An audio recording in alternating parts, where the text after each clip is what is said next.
For centuries, the galactic empires have expanded, conquering world after world, absorbing species into their vast domains. But there is a hard boundary, an invisible wall where every map simply stops: human space. No one dares to venture beyond. No one asks why. The greatest minds of the galaxy whisper about it, but fear keeps them silent. The Cathari, a proud and ancient race, had mapped thousands of star systems, their empire stretching further than any other. Yet, when they reached the human territories, their grand explorers simply stopped. They didn't return. No distress signals, no final messages, no wreckage. Just silence.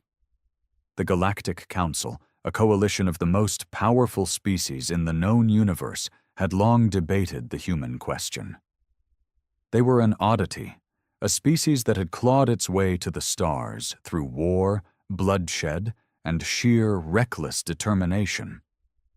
Unlike other civilizations that grew through diplomacy or slow advancement, humans expanded like fire, violent, unpredictable, unstoppable.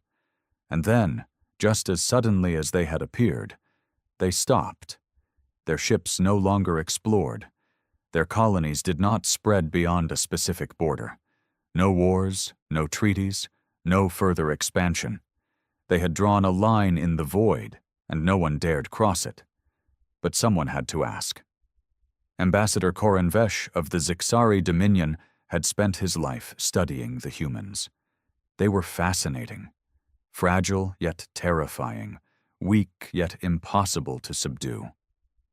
He had read the reports, listened to the stories, and felt the unease that ran through the council whenever the topic of Earth was brought up. And now he had his chance. A human delegation had extended an invitation, the first in over a century. A single ship was allowed to enter their space, to meet them on one of their core worlds. It was an honor, an opportunity, and a warning. Koran knew the risks. Everyone did. No one who crossed into human space had ever returned. But the question burned inside him. He had to know why. So, he accepted. As his ship crossed the invisible boundary, silence fell over his crew. The stars beyond seemed darker, the space itself heavier. Instruments flickered, detecting something wrong. The vast emptiness that had once seemed predictable was now unknowable. And then, the humans sent a message. "Welcome to our space, Ambassador Vesh. We hope you enjoy your stay." Their voices were calm. Too calm. Koran had spent his entire life believing the universe followed a set of rules, but deep down, he knew. The humans had found something out here, something no one else had, and whatever it was, they had made sure that no one else would ever find it. The human escort ship guided Koran's vessel through the void, deeper into the unknown. Unlike the grand warships of the Galactic Council, this human craft was sleek, unassuming, yet something about it unsettled him. It moved with eerie precision, as if it were alive. Every movement was too smooth, too controlled. Koran had seen ships of war, transports, and diplomatic cruisers before, but this was something else, something different. His crew remained silent, watching the dark expanse through the viewing panels. A feeling of unease gripped them all. The ship's sensors still flickered with uncertainty, unable to fully register what lay beyond. It was as if the very fabric of space was distorted here, unreadable. Then, the human voice returned. "We are approaching Sol. Prepare for descent." The words were spoken in perfect standard galactic, yet they felt cold, artificial. Koran had met humans before, traders and diplomats who carried themselves with an almost arrogant confidence. But this was different. The screen flickered, and for the first time, Koran saw Earth. It was unlike any homeworld he had seen before. Other species cherished their planets, preserving nature in balance with their cities. But Earth was a paradox. Towering megastructures stretched beyond the clouds, yet vast stretches of untouched wilderness remained, as if the humans refused to let go of their past. The planet was alive, not just with civilization, but with something deeper, something ancient. Their ship entered the atmosphere, and Corin felt it immediately. A presence, a weight pressing against his mind. It wasn't a physical force, but something beyond his understanding. He glanced at his crew, and they felt it too. "Something is wrong," one of them whispered. The ship descended to a landing platform, and the doors opened. A group of humans waited outside, their expressions unreadable. Unlike other races that adorned themselves with medals and extravagant robes, these humans wore simple, practical uniforms. Their leader, a woman with piercing gray eyes, stepped forward. "Ambassador Vesh," she said, "welcome to Earth." Corin studied her, searching for some sign of deception, some clue to the mystery that had kept the galaxy at bay. He saw nothing. No fear, no arrogance, just certainty. They knew something. Something the rest of the universe wasn't meant to know. And he was about to find out why. Corin stepped onto the landing platform, his senses overwhelmed by the sheer presence of Earth. The air was thick, rich with unfamiliar scents. Strange flora, the unmistakable tang of industrial metals, and something else. Something he couldn't place. The human leader studied him with unwavering eyes, her expression unreadable. "I am Director Helena Graves," she said. "You must be tired from your journey." Her voice was calm, polite, yet it carried an underlying finality. Not a threat, not an invitation, just a statement of fact. "My crew," Corin started, but Helena raised a hand. "They will be accommodated," she said, "but your presence was requested alone." Corin stiffened. This was unusual. Every diplomatic meeting he had attended involved an entourage, guards, aides, advisors. But humans had a way of rewriting the rules. He glanced back at his crew. Their unease was palpable, but there was nothing they could do. He gave a slow nod, signaling them to comply. The doors of their vessel shut behind them, and he was alone. Helena gestured toward a waiting transport, a sleek, black vehicle with no visible markings. He hesitated for only a moment before stepping inside. The ride was silent. No unnecessary conversation. No scenery to distract him. The windows were dark, blocking any view of the world outside. Corin forced himself to remain calm. He had dealt with powerful figures before. He had stood before warlords and emperors. Yet, somehow, sitting beside this human woman in this unmarked transport, he felt something new. Not fear. Dread. After what felt like an eternity, the vehicle stopped. The doors opened, revealing a vast underground structure. The architecture was unsettling. Smooth, seamless, and impossibly precise. It was not the crude industrialism he had expected from humans.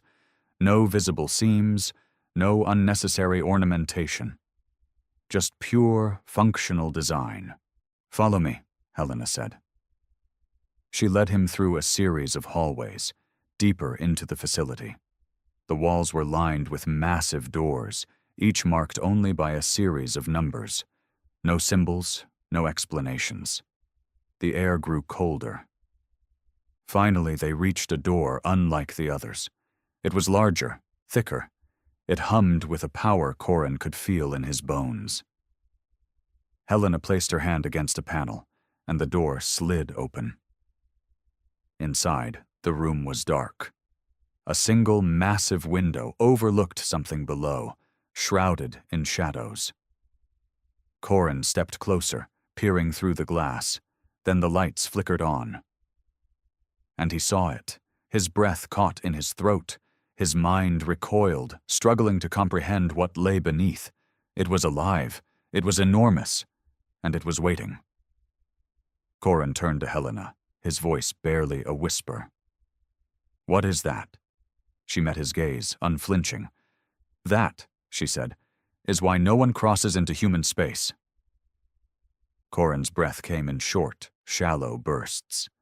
His twin hearts pounded against his ribs as he stared through the reinforced glass, struggling to process what he was seeing.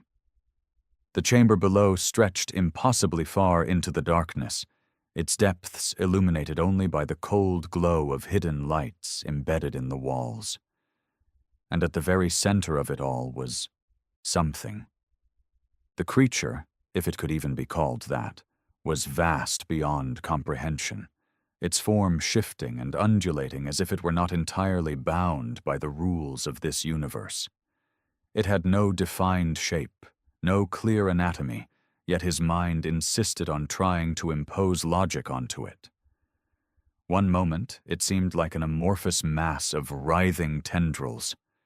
The next, it hinted at something vaguely humanoid, its elongated limbs twitching in slow, deliberate motions.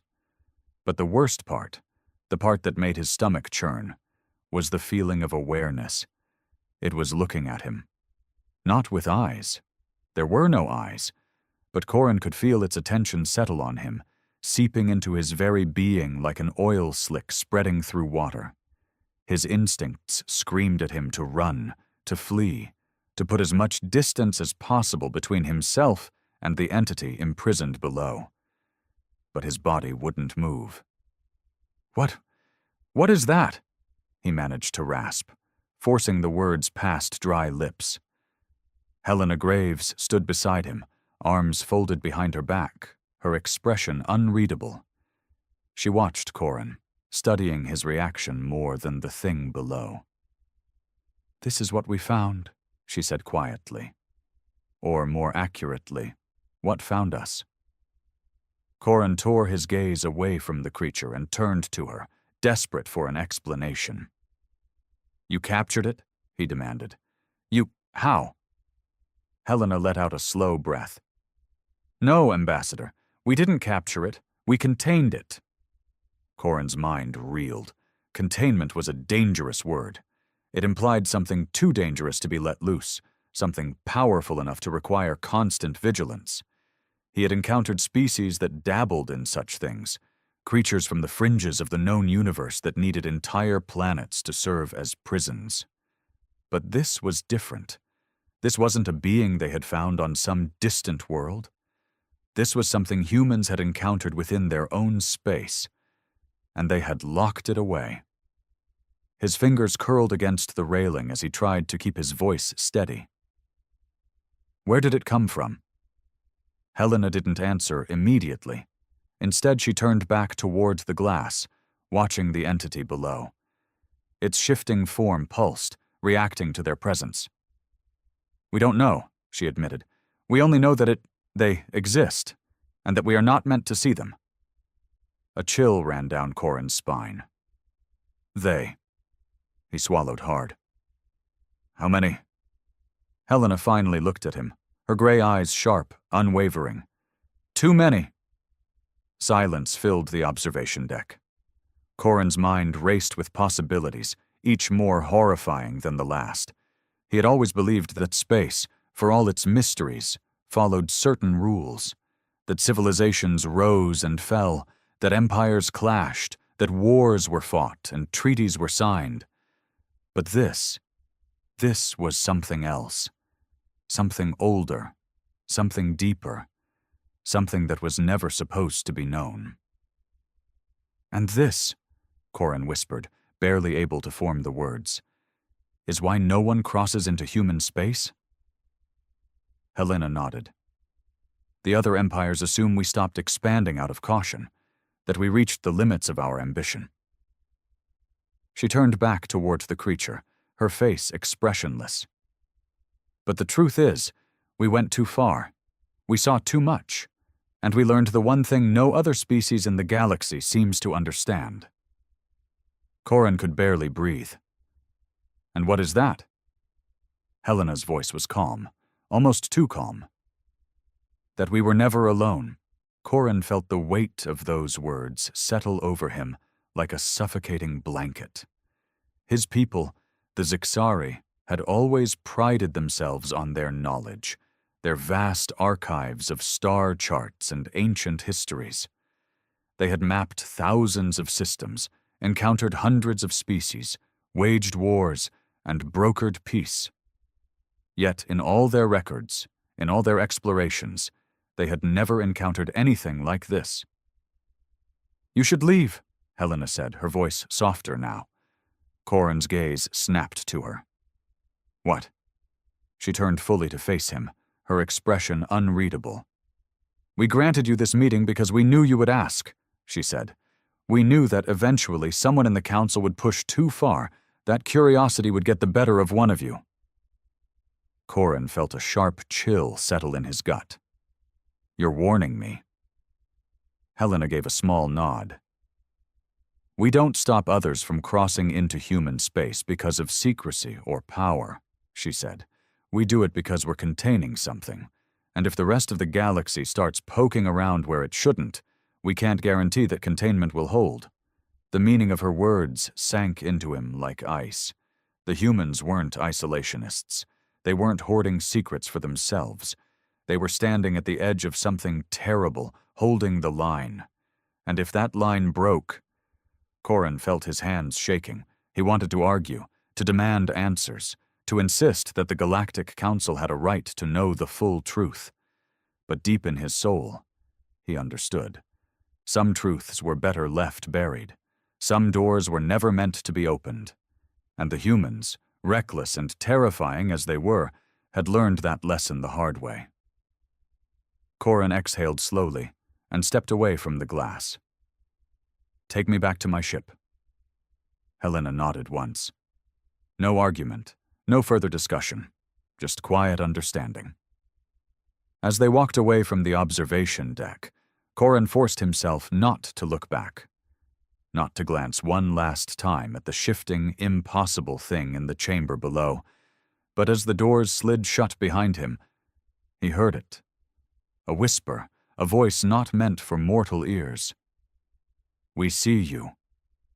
Corin did not speak for the rest of the journey, because for the first time in his life, he truly understood fear. The journey back to his ship was suffocating. Corin sat in silence, his mind spinning with the weight of what he had just witnessed. The transport moved with the same eerie precision, gliding through the underground corridors without a single jolt or hesitation. Every second that passed, the whisper echoed in his mind. "We see you." The words had no source, no mouth to speak them, and yet he had heard them as clearly as if they had been spoken into his ear. He clenched his fists, forcing himself to focus. He was a diplomat, an ambassador. He had dealt with the most cunning, manipulative beings in the galaxy. He had stood before warlords, debated with rulers who held the fates of entire worlds in their hands. And yet, nothing had prepared him for this. Across from him, Helena Graves sat with her usual composure, arms folded, gaze fixed ahead. She had not spoken since they left the chamber. She didn't need to. Finally, Corin found his voice. It was quieter than he intended. "You've known about them for a long time." Helena nodded. "Longer than you'd believe." Corin exhaled sharply. "And you've kept it from the rest of the galaxy, all this time." A small, humorless smile flickered across her lips. "Would you have done any different?" He wanted to say yes. He wanted to insist that the Galactic Council had a right to know, that every species in the universe should be united against a threat of this magnitude. But the words died before they could leave his mouth. He wouldn't have done any different, because this wasn't a war. This wasn't an enemy that could be fought with fleets and weapons. It was something else, something older, something beyond the comprehension of any species that still believed itself in control of the universe. "How many have seen it?" he asked. Helena's expression darkened. "Few. Fewer still who leave with their sanity intact." A shiver ran down his spine. "You will return to your people," she continued. "You will tell them that humanity refuses to open its borders, that we will not negotiate our stance, and if they push further—" She turned her head, meeting his gaze. For the first time, Corin saw something in her eyes. Not fear, resolve. "If they push further," she said, "we won't stop them, but we won't be responsible for what happens next." A heavy silence settled between them.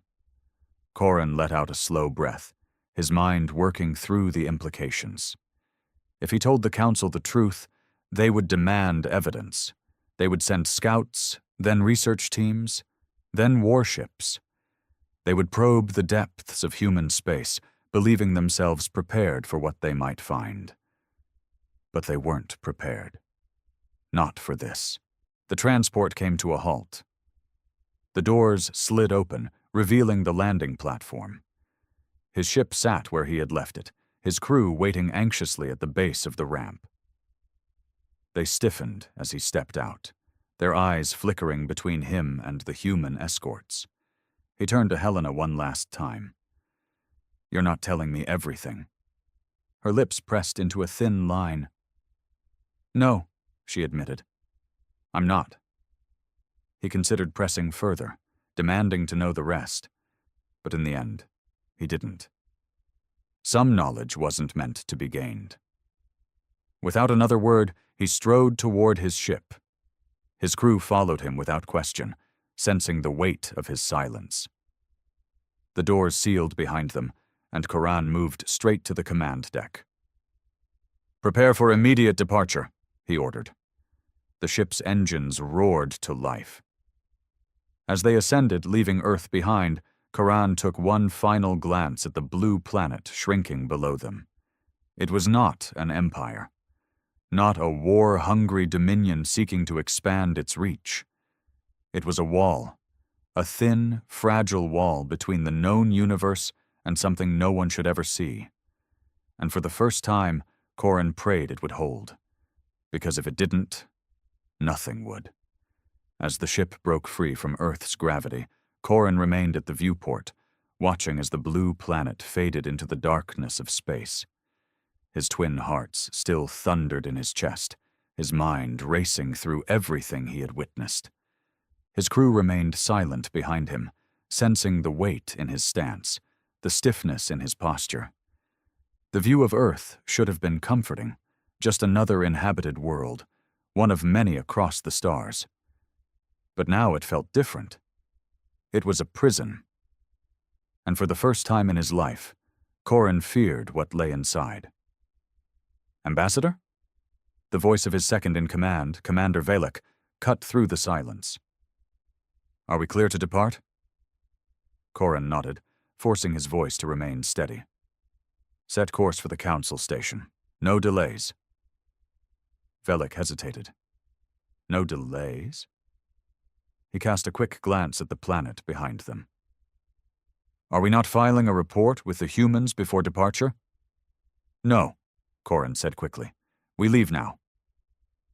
There was a pause, and then Velek gave a small nod before turning to relay the orders. The crew, though confused, complied without question. The hum of the ship's engines intensified as they powered up for faster-than-light travel. Corin took his seat at the command console, his hands gripping the armrests tighter than necessary. His mind kept replaying the final words Helena Graves had spoken to him. "We won't stop them, but we won't be responsible for what happens next." It wasn't a warning. It was a promise. The ship lurched forward, stars streaking past the viewport as they accelerated into the void. Yet, no matter how far they traveled, Coran could still feel it. The weight of unseen eyes. The journey back to the Galactic Council Station was uneventful, but Coran found no relief in that. Every moment of silence, every stretch of empty space felt heavier than before. He spent hours reviewing his diplomatic notes, rewriting his report over and over again, trying to decide how much to tell the council. And more importantly, how much to leave out. When they finally arrived, the station loomed ahead, a massive structure floating on the edge of neutral space, its design a blend of a dozen different species. It was a place of politics, of negotiations, of measured words and calculated alliances. It felt small now. As his ship docked, Corrin straightened his uniform, drawing a deep breath. He needed to be careful. One wrong sentence, one misplaced warning, and the Council would push for deeper investigation. And that could not happen. The airlock hissed open, and he was greeted by an escort of officials. They were waiting for him. Word had already spread that he had met with the humans. A formal meeting was scheduled within the hour. Corrin didn't have time to prepare further. As he was led through the pristine halls of the council chambers, he kept his expression unreadable, his mind carefully constructing his words. When the great doors to the assembly opened, dozens of representatives from across the galaxy turned to face him, waiting to hear his report. He took his place at the center of the room, standing tall despite the weight pressing on his shoulders. "The negotiations with humanity have concluded," Corrin began, his voice steady, "and their stance remains unchanged. They will not expand. They will not open their borders, and they will not discuss the reasons behind their isolation." Murmurs rippled through the chamber. He could already see the dissatisfaction among the more aggressive factions. They would want to press further. They would demand answers. Corrin inhaled slowly. Now was the moment of decision. Tell the truth, and risk everything. Or lie, and pray the galaxy never learned what lurked beyond the edge of human space. He exhaled, his voice calm, practiced, controlled. "Humanity has chosen their path, and I strongly advise the Council to respect it." Silence. Then the voices rose. Some agreed, others protested. Questions were thrown at him from every direction, but Corrin stood firm, his expression unreadable. Because there was one truth he knew for certain. Some secrets should never be uncovered, and some warnings should always be heeded, even when they came from the most dangerous species in the galaxy. The council chambers erupted in a chaotic wave of murmurs and debates, the voices of dozens of species rising in frustration. Corrin remained still, letting the noise wash over him. He had expected this reaction. The Galactic Council had spent centuries expanding, learning, and cataloging every corner of the known universe. The idea that a species, a younger species no less, could block them from further exploration was an insult to their collective authority. A voice cut through the noise. "Ambassador Corrin." He turned his head toward the source. High Chancellor Virak of the Kevar Dominion, a towering figure of scaled green skin and piercing golden eyes, stood from his seat. Unlike the others, his voice carried no frustration, only cold calculation. "You expect us to accept this answer?" Virak asked, his gaze locked onto Corrin like a predator studying its prey. "To simply respect their refusal?" Corrin kept his expression neutral. "Yes." A ripple of dissatisfaction spread through the chamber. Virak's lips curled in something resembling a smile. "And why exactly should we do that?" He leaned forward slightly. "You're asking the Council to abandon a region of space simply because the humans said so. You must understand how weak that sounds."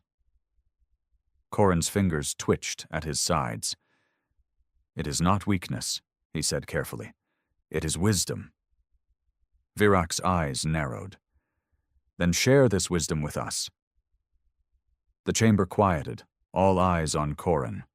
He felt his twin hearts pound against his ribs. He had expected this challenge, but he still had no perfect answer. Tell them the full truth, and they would demand proof.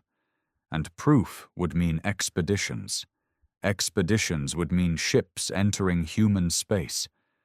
And then the thing that had whispered to him would know. It would see them. Korin forced himself to breathe slowly. "The humans have been within their borders for centuries," he said. "They do not seek conquest, nor do they interfere with the affairs of others. If they wished for war, they would have waged it already. If they wished for allies, they would have sought them out. Instead, they remain contained within their space, not because of us, but because of something they will not name." He let the weight of his words settle before continuing. "And if a species as unyielding as humanity refuses to move forward, perhaps we should ask why before demanding they step aside." Virak's golden eyes gleamed. "Or perhaps," he countered, "they have discovered something valuable within their territory and wish to keep it for themselves." Korin's jaw tightened. This was dangerous. The Kavar Dominion was one of the most ambitious members of the Council. They did not see obstacles. They saw challenges. If Virak believed humanity was hiding something of worth, he would push for forceful intervention. "The humans did not issue threats," Korin said, keeping his voice even. "They did not posture, nor did they attempt to deceive me. They made one thing clear." He looked directly at Virak.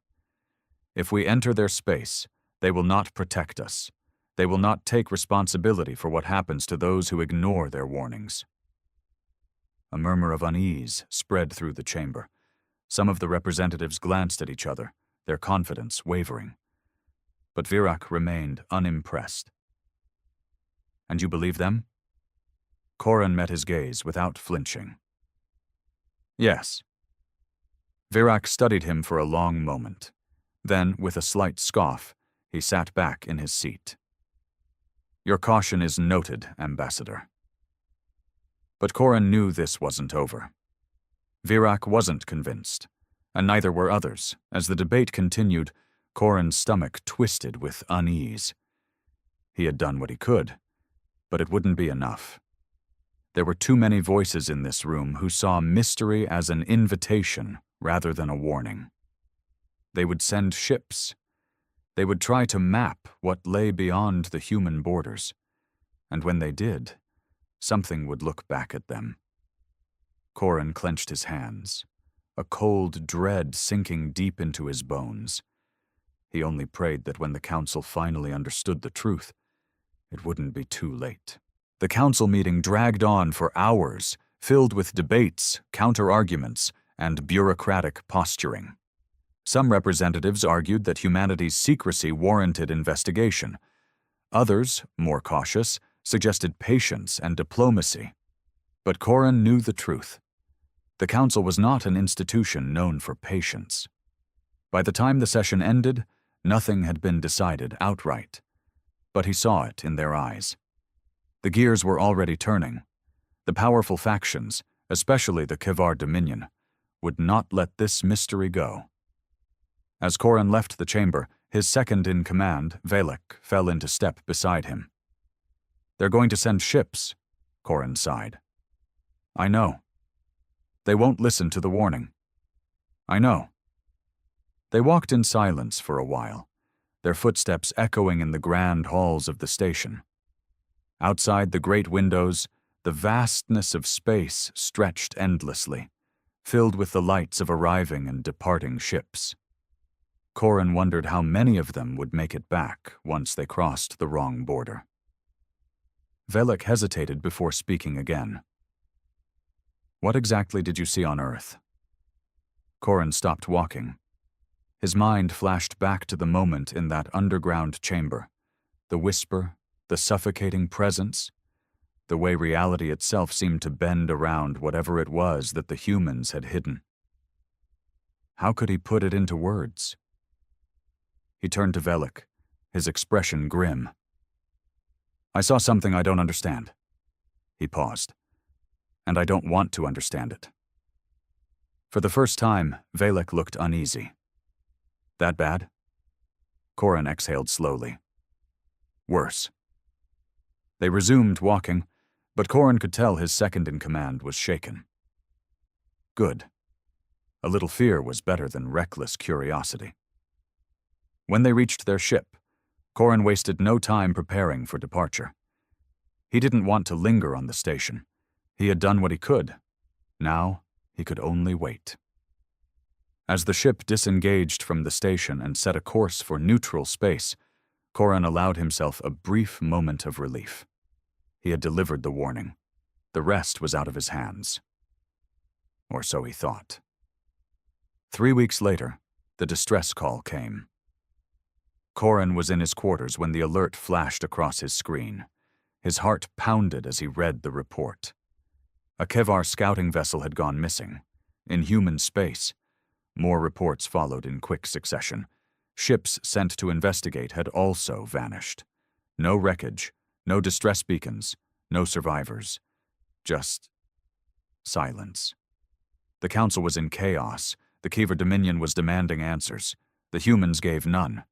They simply repeated the same message. Do not come here. Do not send more ships. We will not help you. Corin felt a deep chill settle in his bones. This was it. The thing he had feared.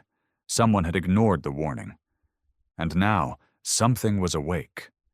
The Council convened an emergency session. Tensions were high. The representatives divided. Some demanded retaliation against humanity for their refusal to cooperate. Others urged caution, fearing an unseen threat. High Chancellor Virac was livid. "We have lost our people," he roared, slamming a clawed fist onto the table, "and the humans refuse to answer for it."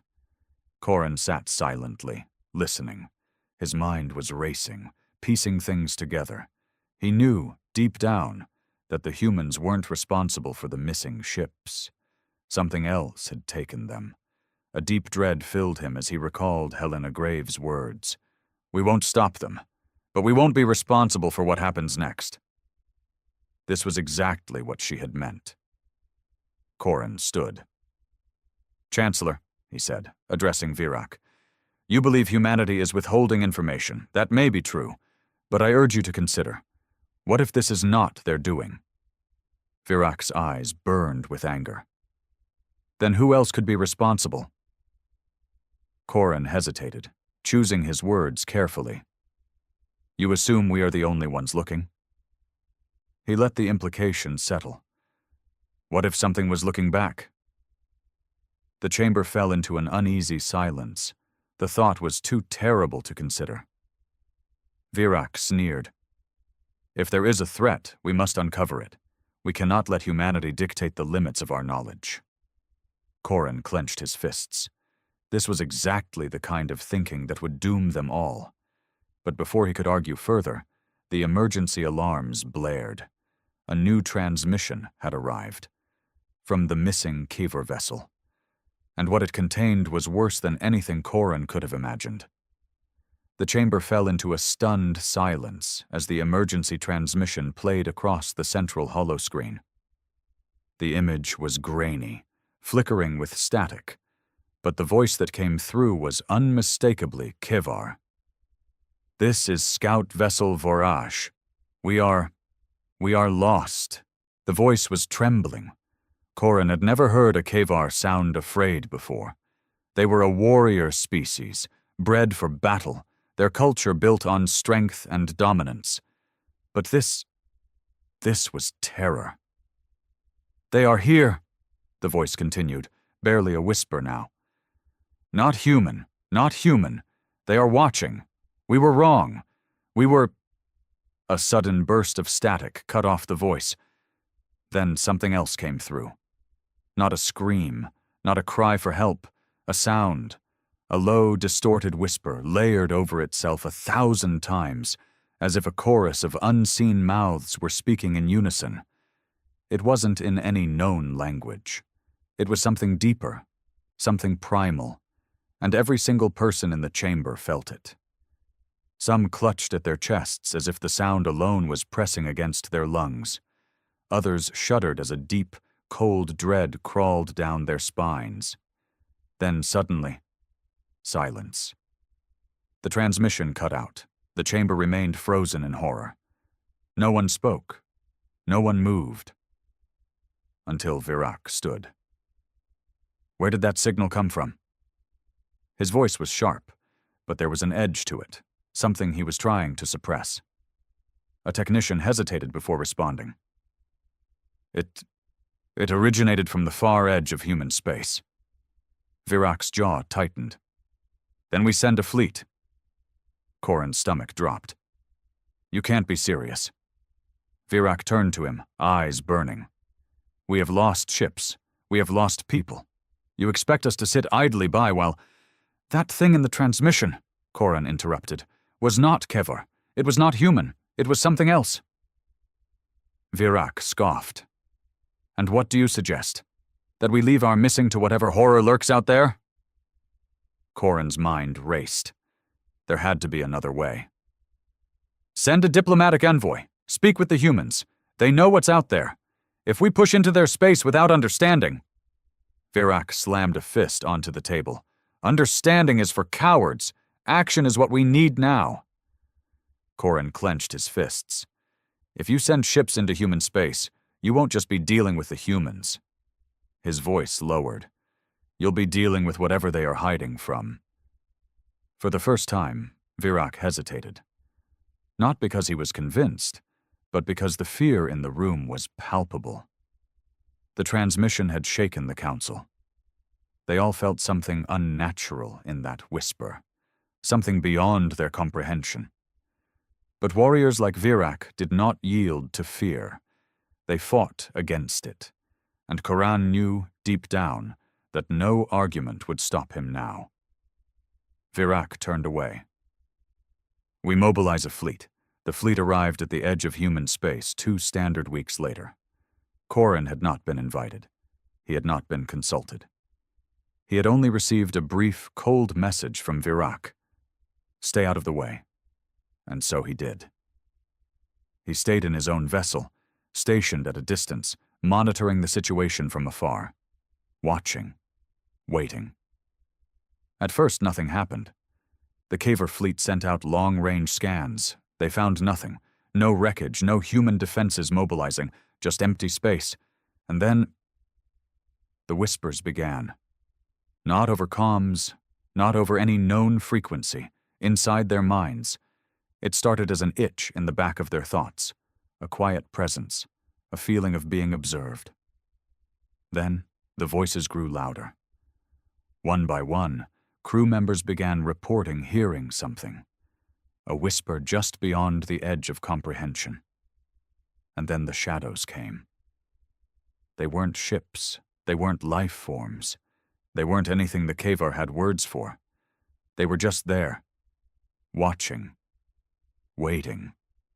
One Kevar vessel opened fire, and that was when the screaming began. It didn't come from comms. It came from the ships themselves, metal twisted, hulls bent, as if unseen hands were crushing them from the inside out. Some ships tried to escape, only to vanish mid-flight, winking out of existence without a trace.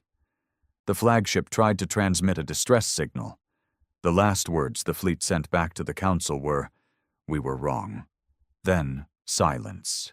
The entire fleet was gone. Not destroyed, not obliterated in battle, simply erased, as if they had never been there at all. 3 days later, Corin sat alone in his quarters, staring blankly at the void outside his viewport. He had known this would happen. He had tried to stop it. And yet even he had not expected the sheer, unfathomable finality of it. The Kevar Dominion was in chaos.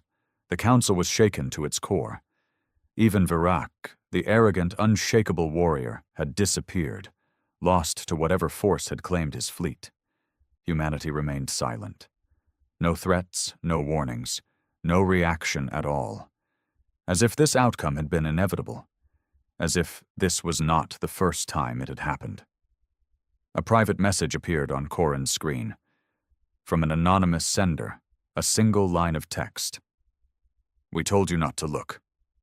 Corin closed his eyes. Somewhere, out in the darkness, something was awake now, and it knew they had seen it.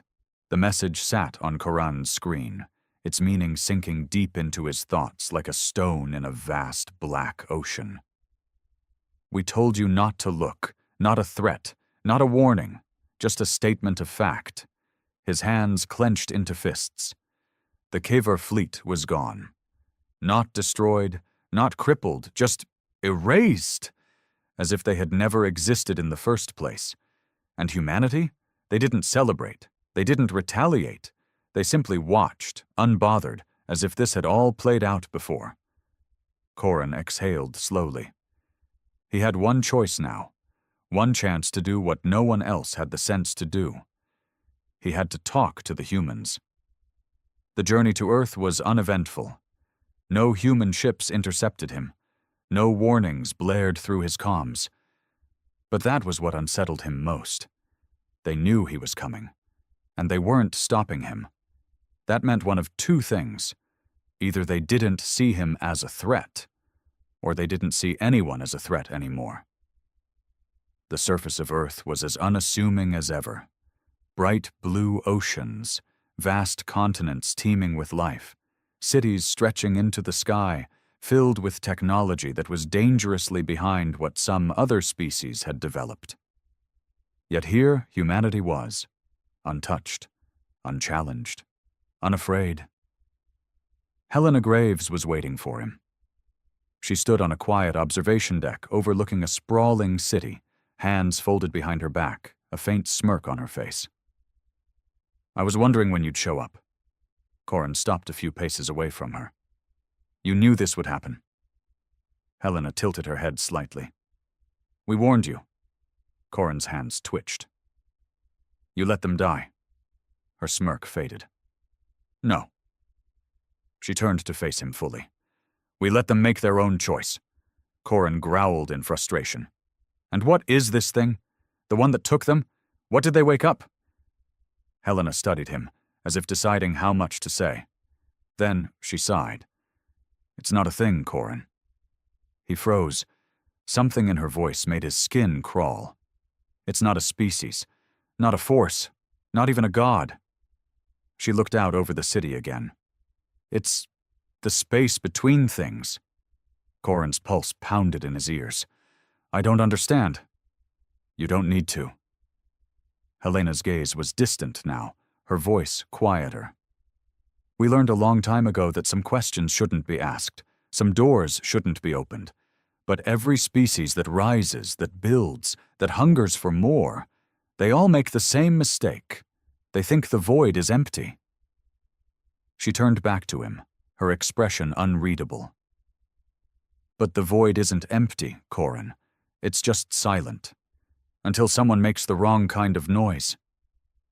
His breath caught in his throat. The Kavar fleet hadn't been destroyed. They had been heard, and whatever had heard them had reached back. Corin shook his head. That doesn't make sense. How could you know all this?" Helena smiled, but it was a sad, tired kind of smile. "Because we were the first ones to look." The realization struck him like a physical blow. Humanity had already made this mistake, long ago, and they had survived. Corin stepped back, his mind racing. "You're keeping it contained?" "As much as we can." "But for how long?" Helena exhaled. "For as long as we don't repeat the mistakes of others." Corin looked past her, at the vast, thriving planet of Earth. A species that had stopped expanding, that had stopped reaching too far, that knew better than to challenge the unknown. And now he understood why the galactic map ended at human space. Not because humans were a threat, but because humans knew where the real threat lay, and the rest of the galaxy was too arrogant to listen. Corin turned, his stomach churning with unease. "What happens next?" Helena's voice was steady. "That depends." "On what?" She met his gaze, and for the first time, Corin saw something behind her eyes, something ancient, something haunted. "On whether or not the galaxy can learn to be quiet." Corin left Earth that day with more questions than answers. But one thing was certain. There was no war to fight, no enemy to defeat. Just an endless, watching silence, and the knowledge that somewhere, out in the void, something was still listening.